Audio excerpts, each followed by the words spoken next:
This is a moral crisis. This is a humanitarian crisis.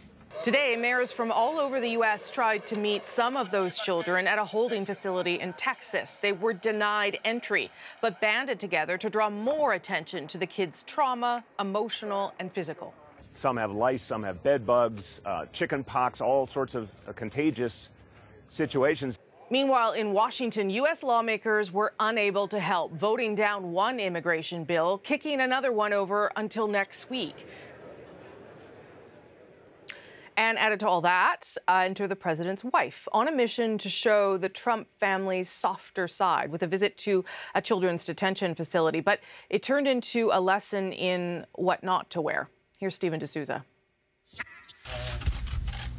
A day after her husband's stunning reversal, Melania Trump made a surprise visit to Texas, a trip her office says she planned before the president's executive order that keeps together migrant families detained at the border. I also like to ask you how I can help to these children to reunite with their families as quickly as possible. That was a question many were asking. Just how the more than 2,300 children already separated from their families will be reunited. In terms of logistics, I think it's going to be something that'll be a nightmare for CBP, ORR, and ICE to be able to work out. Compounding the problem, those separated children have been spread across the country. More than 300 were sent to New York City, including this group that arrived late last night.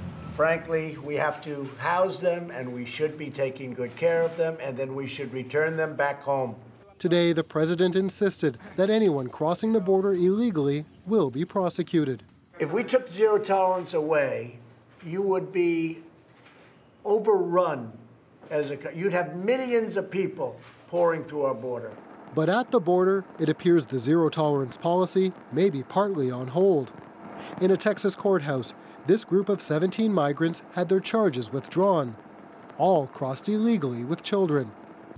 And in a statement to CBC News, Customs and Border Protection said it would still refer adults crossing the border illegally for prosecution. No mention of families. So exactly what's happening to migrant adults with children isn't known. On a day already full of confusing and contradictory messages, the most puzzling one came from Melania Trump. As she left for her Texas trip, she wore a green jacket with the words, "I really don't care. Do you?" scrawled on the back. If there was any doubt it was deliberate, she wore the jacket again when she returned from the trip.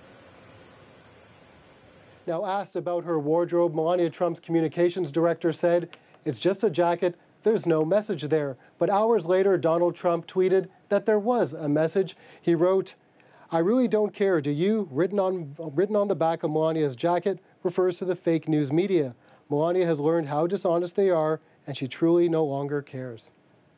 Okay, Steve, also not the first time that a member of the Trump family has caused some outrage when it comes to this story. That's right. Ivanka Trump at the end of May tweeted a photo of her and her toddler just as the stories of migrant children being ripped from their families were emerging.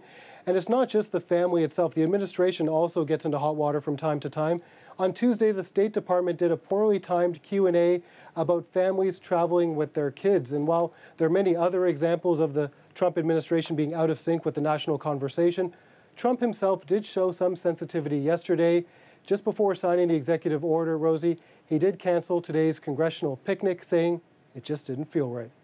Okay, Stephen, thank you. The CBC's Stephen D'Souza, he's in Washington tonight.